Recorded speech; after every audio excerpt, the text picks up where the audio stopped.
Today we're going to be talking about artificial flavoring. So like I go to the gym about like 5-6 days a week, and every time I go in there, I always like wander over to the supplements they have above the counter.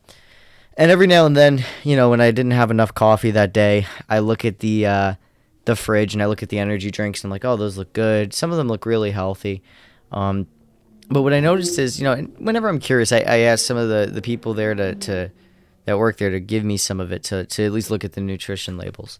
And every time I look at them, it's full of artificial crap. It's full of sucralose and a bunch of other chemicals you can't even really explain. So what really pisses me off is that, you go to the gym, you look at, what's behind the counter, and you think that it's healthy, you think that it's going to be good for you because it's a gym. Like, you're there to go to the gym, uh, to get better. So naturally, already, like, the customer and the clientele is going to look and say, oh, like, this is probably healthy because it's in a gym. It's not. What also bothers me is there's a lot of natural supplement companies out there that they pretend that their product is healthy, but it's really not. I'm going to cover two of such products that I saw in my gym that are really concerning.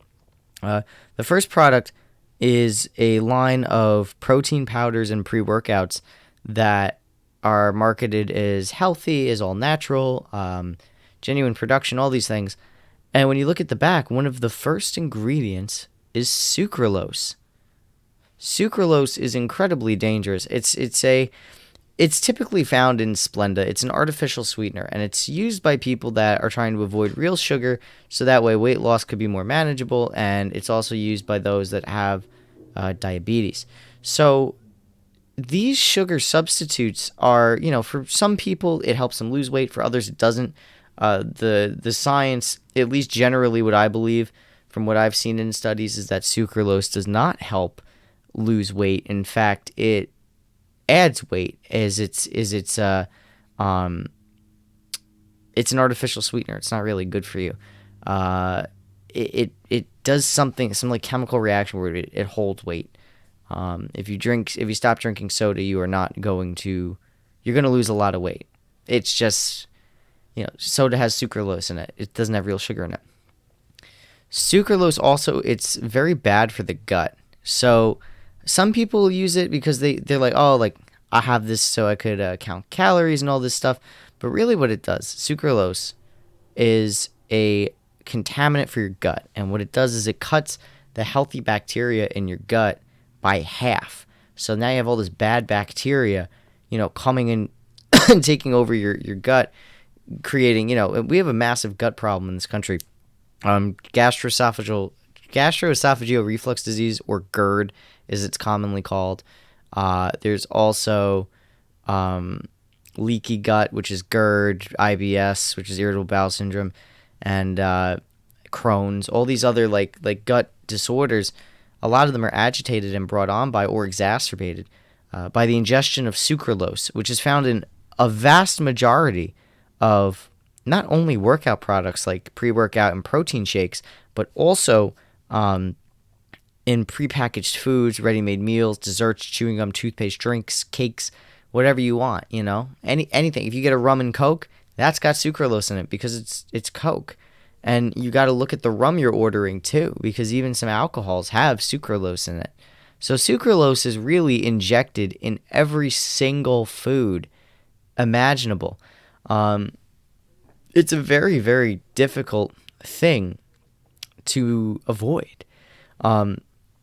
And it's harmful. A lot of people say, oh, it can't cause cancer. Like, there's some studies out there that says it doesn't cause cancer, and that after animal testing, there's no evidence that carcinogens or all these other things are found in it. But what they don't understand is that gut health is the key to the rest of your body's health. And I only know this because I've suffered from gut problems for quite some time, and I'm finally seeing the end of the tunnel with it because I've made a lot of diet adjustments and a lot of lifestyle adjustments.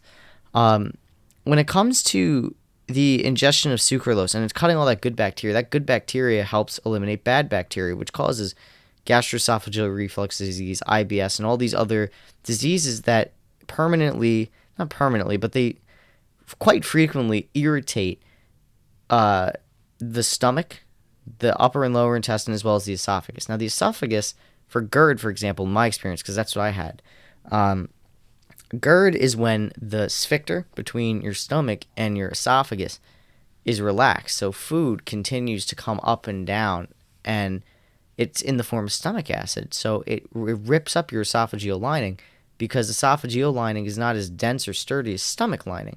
So what happens is the more it gets irritated, it creates these little cuts in your esophagus over time. And what ends up happening is it creates bleeding. And then when it bleeds, it needs to heal. So that creates ulcers. I had a pre-ulcer, so things were one step before, getting bad. Okay? So in ulcers, it's basically like a scar. Like a scar, and then it heals, and then it goes away eventually. If you get your stuff together, and you stop the irritation. A lot of people don't stop the irritation. So what sucralose does is it erodes it because of all this bad gut bacteria. It infests your digestive system, and it puts all this bad bacteria, and it can eat away at core elements of your stomach, and it in your muscles that control that sphincter. So it could shoot. You could get GERD from it. You can get IBS from it. You can get Crohn's from it. You're more likely to get IBS from sucralose because it really messes with your intestinal bacterial and your stomach bacteria to a degree. So you'll most likely get IBS, which is instead of GERD, where it's the esophageal reflux disease, it's IBS, which is irritable bowel. So your bowels are inflamed. Your anal cavity is inflamed. Your lower intestine is inflamed. Your upper intestine is inflamed. And that causes ulcering, and all this other shit. So sucralose, because you're cutting out the good bacteria, which fights off that bad bacteria, it could lead to cancer. So here's what I mean. So basically, when you have all this irritation, like with GERD, right? Like that irritation I was describing, that inevitably can become Barrett's esophagus and then esophageal cancer. And then you're kind of fucked for the rest of your life. I'm going to be very honest with you. Like the things you have to do to your body to even ingest food is barbaric and horrible at that point.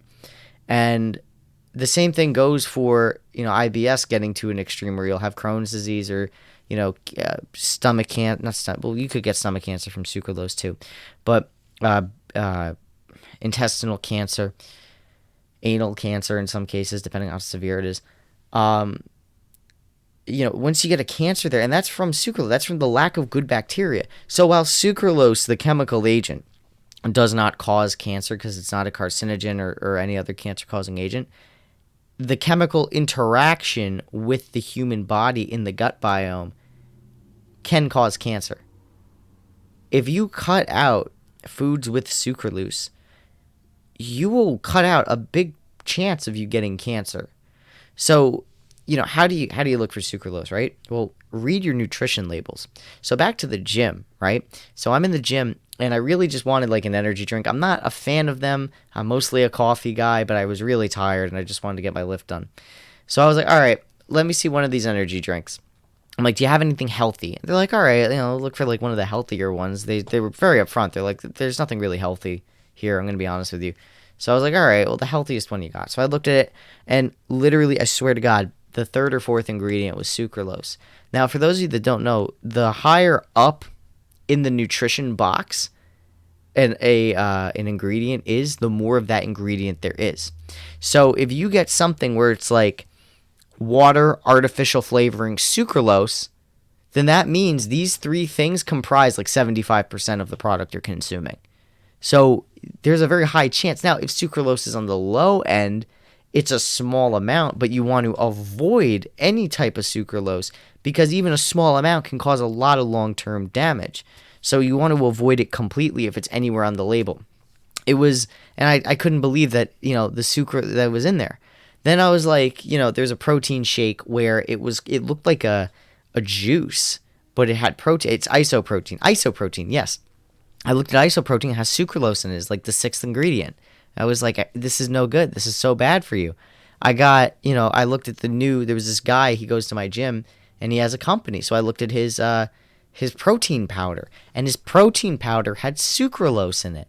There's no need for everything to be sweet, let alone everything to have sucralose in it. I mean, I've seen like, French fries have sucralose in it. It's like, what is this?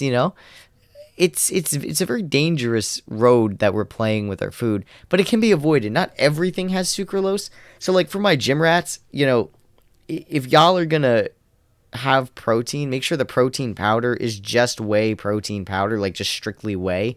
If it has any additives in it, just throw it out. It's not good. Just have like the straight whey powder and flavor it with like strawberries and bananas and real food. But honestly, the way that I've been seeing progress, and like, actually, I haven't really lost any progress. Maybe my bench lost a couple of reps, but I'm still able to push the same weight. What really, really, and you know what I did? You know how this all happened? I just ate my body weight in food. So like a lot of people are conditioned to be like, oh, I just need a protein shake after the gym without understanding the science behind it. So the science behind it is yes, you should be eating protein after the gym. Absolutely. But throughout the day, you need to have your body weight in protein if your aim is to grow muscle. So if you're going to build muscle mass, right? That's your goal at the gym, then you need to eat the amount you weigh in the morning after you pee, you poop, you do all that, weigh yourself, and then that's the number that you need to get in protein for the day to satisfy your muscle growth. And you need to keep doing that to keep up with the growth that you're doing. Now, if you're just trying to maintain where you're at, you're not really trying to grow additional muscle, then just stay at that consumption level for the day and you'll be good. Or if your goal is not to build muscle and tone and all that, then you don't need to worry about protein as much. That's a realm where if it's not building muscle and it's weight loss and all that, that's a realm I'm kind of outside of, so I can't really give too much advice about that.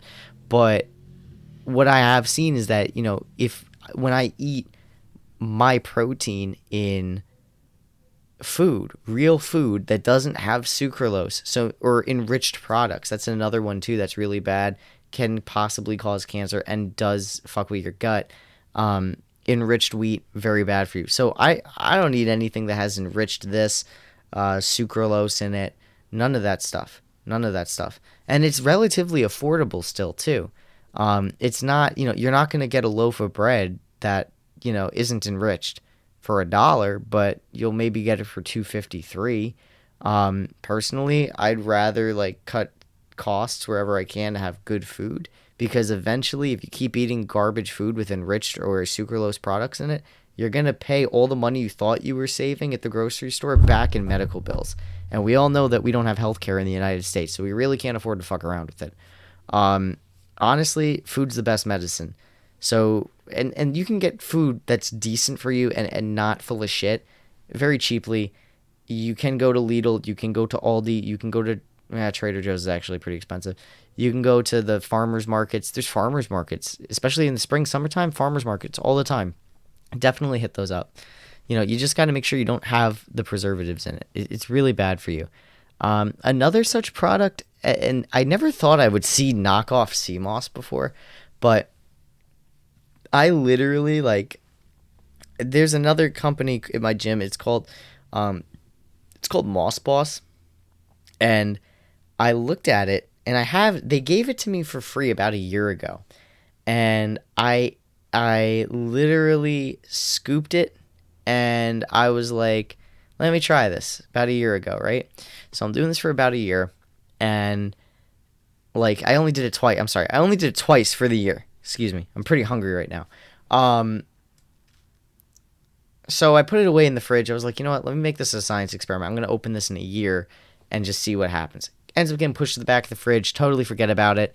It didn't even really taste like good. Like, it didn't even do what they said it would do. They said it would dissolve in coffee and tea and all that, and it would just be like, it didn't. It was just chunks. So I was like, what the fuck?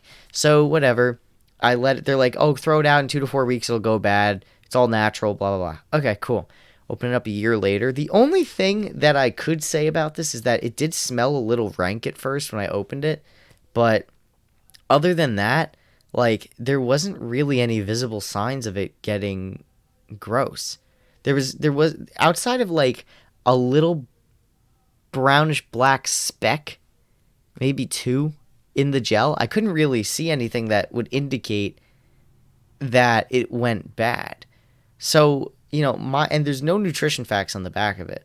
So my feeling is that this product is not as natural as it's said to be. Now, I could be totally wrong, but I did send a video of me opening it and describing what I was seeing to to a friend of mine that does consume all different types of sea moss on a regular basis, and he was like, "Yeah, that's definitely full of preservatives." I do have a video of it, which I wish I could play right now, but I will consider sharing that on my social medias very soon. It's Backpacking America on all platforms. Um, but yeah, I mean, it's very concerning too because a lot of these supplement companies, a lot of these health food companies have a bunch of preservatives in it that defeats the purpose of taking the natural supplement. The entire purpose of the natural supplement is to combat big pharma. It's to combat the unhealthy food industry. It's to combat the the poor dietary restrictions placed on American people.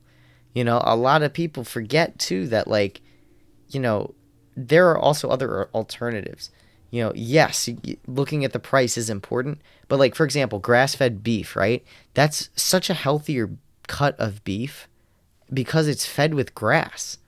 It's a cleaner beef. Like I had some grass-fed beef and it was like it didn't even feel like I ate beef. It just felt so good in my gut. Like I was like happy. I was like, wow, this is amazing. Because usually when I eat dinner and I'm placed in front of me a plate of red meat, I have to prepare myself. I'm like, oh man, I'm definitely gonna have to run to the bathroom after this. But that I didn't have to. In fact, I didn't even have to go to the bathroom the entire day after I ate that. And it was only $1 more a pound than the other red meat that we usually get, the regular red meat that's fed with corn and all this other shit. So, I got a better cut of beef that made me feel better for $1 more than it would cost for something else. I'd much rather do that and spend the money on a $9 package of beef as opposed to an $8 package of beef, and then save myself $50 a month in omeprazole, just by spending the $9 on the good food. I'd rather spend the money on the good food. I'd rather not have Spotify or YouTube or cable if it means I have to buy more expensive food to survive, which is another thing. That's like another thing about the whole American psyche thing that like I don't understand. Like everyone's got Spotify, they pay for like Discord, they pay for fucking, all this other bullshit. And I'm not saying that we can't have fun or that, fun bad. For me, my guilty pleasure, I like to, splurge on experiences. So, like, I like to go on vacation. I like to go out and do things and experience meals and go out in public and be around people. So that's my thing.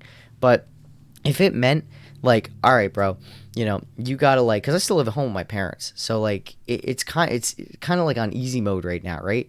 But like if I had to go out in the real world and it was like, yeah, bro, like you can't go out like 3 times a week, and you can go out like twice a month. I'm like, all right, bet. If that means I could afford eating good food in place of that, and then I had to get rid of my Spotify.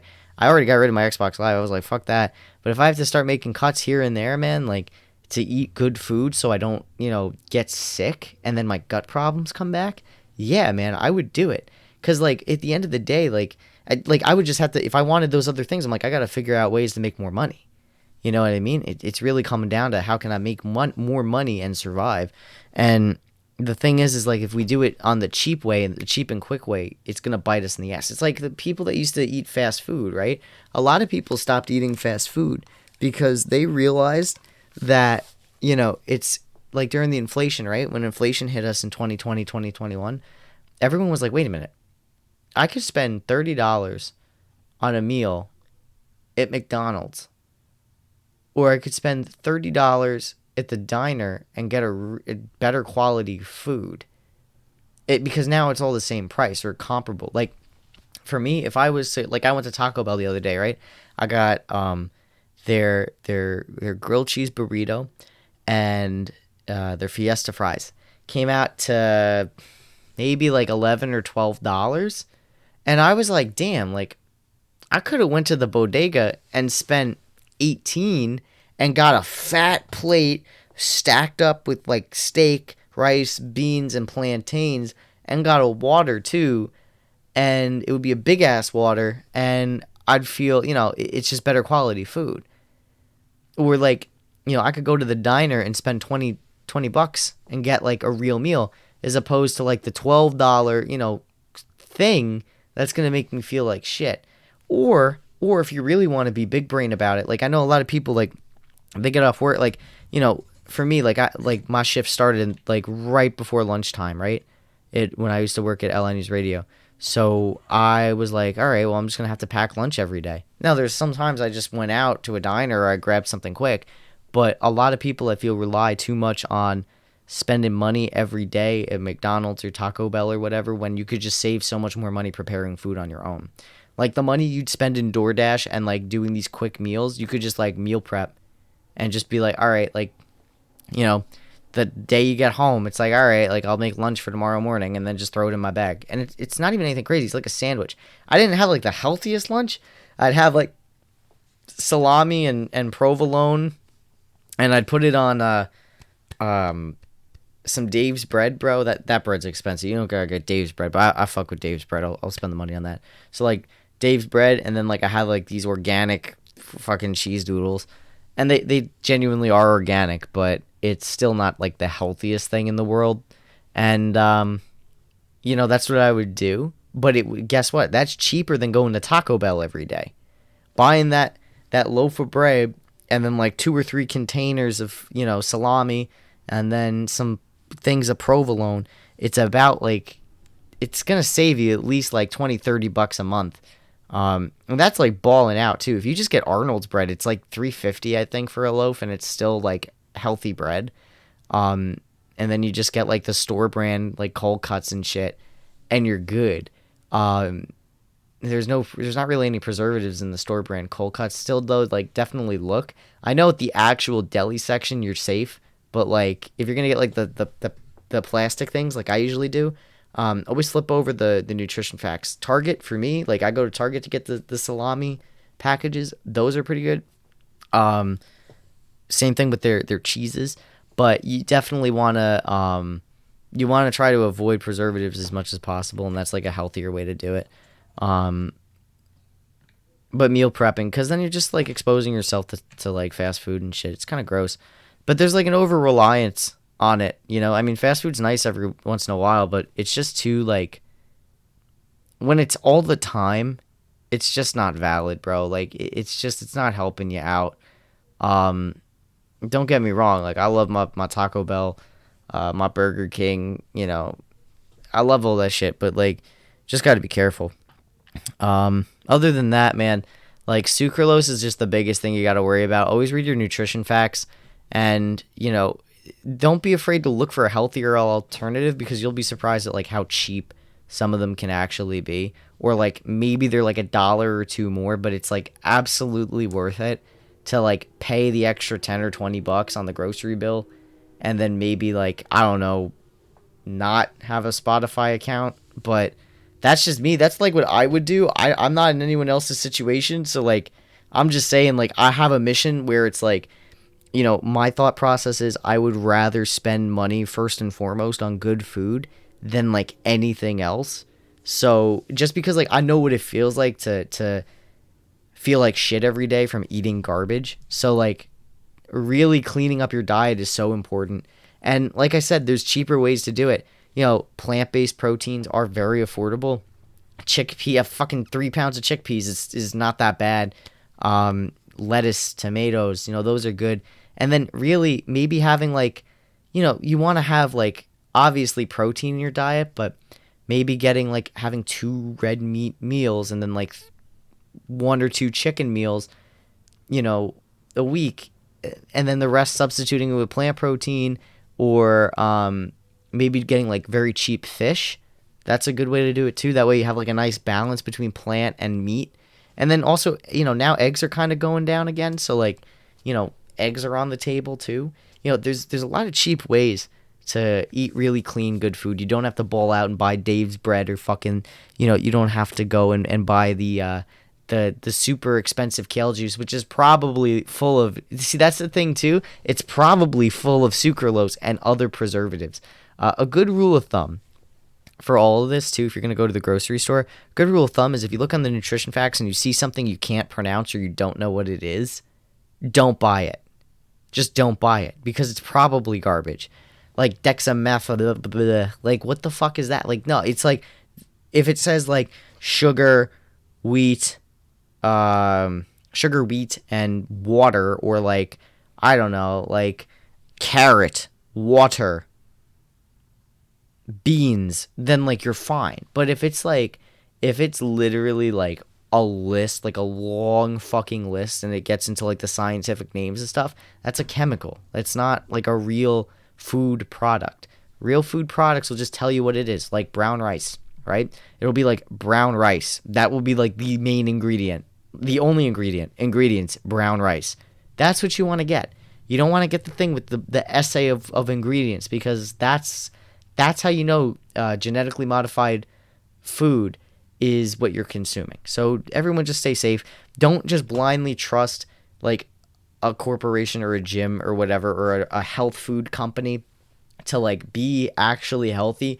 Look at the nutrition facts, because at the end of the day, they have a market to cater to, and they have a mission to sell as much of that shit as possible. So if they can't, like, if you look at it, point it out to them, be like, yo, this is like not healthy for you at all. This is false advertising. Like, that is illegal. At least I'm pretty sure. But, I'm not a lawyer, so don't use me for legal advice. I don't want to get sued. But, definitely just be careful. Definitely press people on it and be like, yo, why is this here? Like, this is not healthy. Like, and people will think it's healthy, man, because it says, oh, health food bar. It's not. Anyway, just a little promo. If you want to get this hoodie, it's this one right here. It's a Backpacking America hoodie. I do still have my website up, my Threadless shop, so definitely cop a hoodie or a t-shirt. Got some mugs and other stuff too. And show your love. Definitely like this, share this, and let me know what you think about it in the comments. Anyway, this is episode 234. Thank you again for listening, and until next.